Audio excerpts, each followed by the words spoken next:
Shalom dan puji Tuhan saudara atas kebaikan Tuhan pada setiap kita, sehingga pagi ini dengan izin Tuhan kita boleh bangun dengan tubuh sihat, pikiran cergas dan semangat yang berkobar-kobar untuk melayani Tuhan. Untuk memulai renungan kita, mari kita berdoa. Bapa Syurgawi, terima kasih atas kebaikan-Mu karena bersama dengan kami pagi ini sementara kami mendengar dan mempelajari firman Tuhan. Dalam nama Yesus kami berdoa. Amin.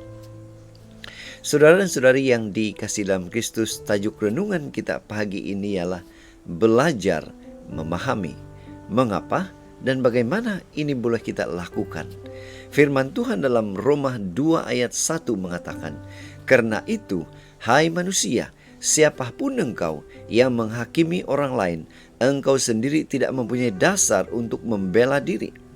Sebab dengan menghakimi orang lain, engkau menghakimi dirimu sendiri, karena engkau yang menghakimi orang lain melakukan hal-hal yang sama." Saudara, bacaan kita hari ini kita boleh baca di dalam buku Roma 2 ayat 1 hingga 16. Ini merupakan salah satu kandungan surat Paulus kepada jemaat di Roma. Di sini Paulus mengajar tentang keadilan Tuhan. Sebuah ilustrasi. Suatu ketika Roland datang ke rumah sahabatnya. Roland terkejut melihat cara ibu sahabatnya itu berbicara dengan seorang jiran. Ibunya berbicara dengan suara yang kuat, seperti marah-marah. "Wah, kasar betul ibu ini," fikir Roland. Roland pun bertanya kepada kawannya, "Apakah gaya bicara ibu kamu memang seperti itu?" dia kata. Dia menjelaskan dan sahabatnya itu menjelaskan, ibu berbicara seperti itu karena pendengaran jirannya itu rosak.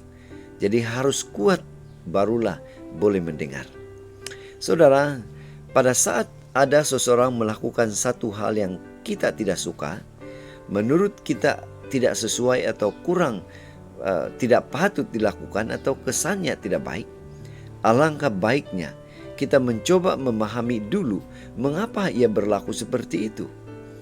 Belajarlah memahami, bukan terburu-buru menghakimi.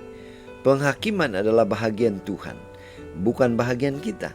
Daripada menghakimi orang lain, lebih baik kita membetulkan diri kita sendiri.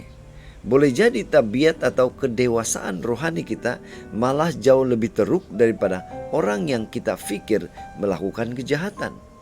Kita tidak bebas dari salah. Hanya karena kekayaan kemurahan Tuhan, kesabarannya, kelapangan hatinya, kita mendapat pengampunan. Jika kita selalu berharap Tuhan dan sesama mahu memahami kita, kita juga harus mahu memahami orang lain.